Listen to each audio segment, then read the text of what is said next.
Leo hii nayakumbuka maneno ya Patrice Evra. Bwana Arsenal kutoka kileleni hadi kwenye mashaka, safari ya Arsenal na ndoto za ubingwa. Mashabiki wa Arsenal walianza msimu wa Premier League kwa matumaini makubwa yasiyoelezeka. Ilikuwa ni timu iliyojengwa kwa nidhamu, kasi na mbinu za kisasa chini ya kocha Mikel Arteta. Mechi za mwanzo zilionyesha ubora wa hali ya juu, ushindi mfululizo, mabao ya kuvutia na safu ya ulinzi iliyokuwa imara kama ukuta. Kwa kipindi hicho, Arsenal walionekana kama timu iliyokamilika.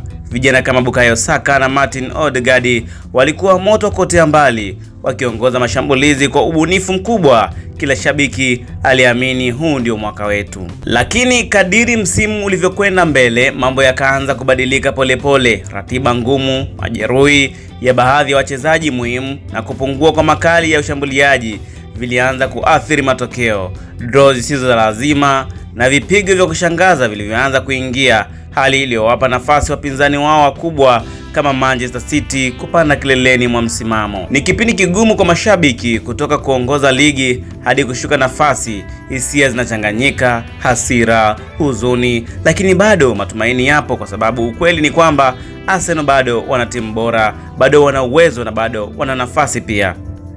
Nini kifanyika ili Arsenal wachukue ubingwa?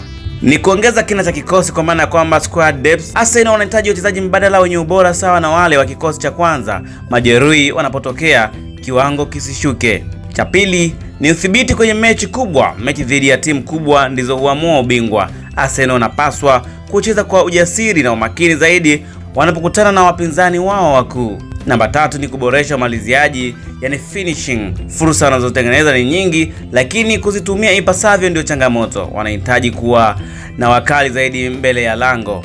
Nguvu ya akili, kwa maana ya kwamba mentality. Ubingwa hauchukuli tu kwa miguu, bali kwa akili. Timu inahitaji kuamini hadi mwisho, hata wanapokuwa kwenye pressure.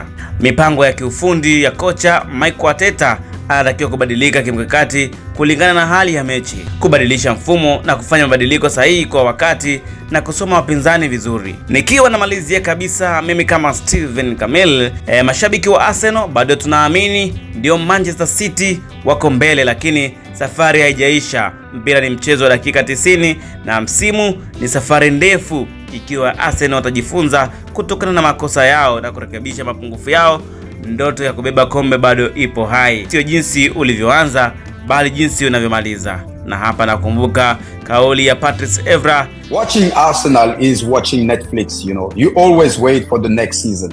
Kauli hii bwana, namna ambavyo inaibua hisia mjadala kwamba kila mara Arsenal wanaahidiwa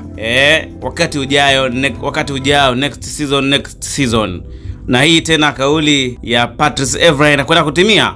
Mimi ni Steven Kamil, hii ni Spruce Online TV. Hivyo basi usiache kusubscribe, kulike, comment na kushare ili wa kwanza kupata update na makala.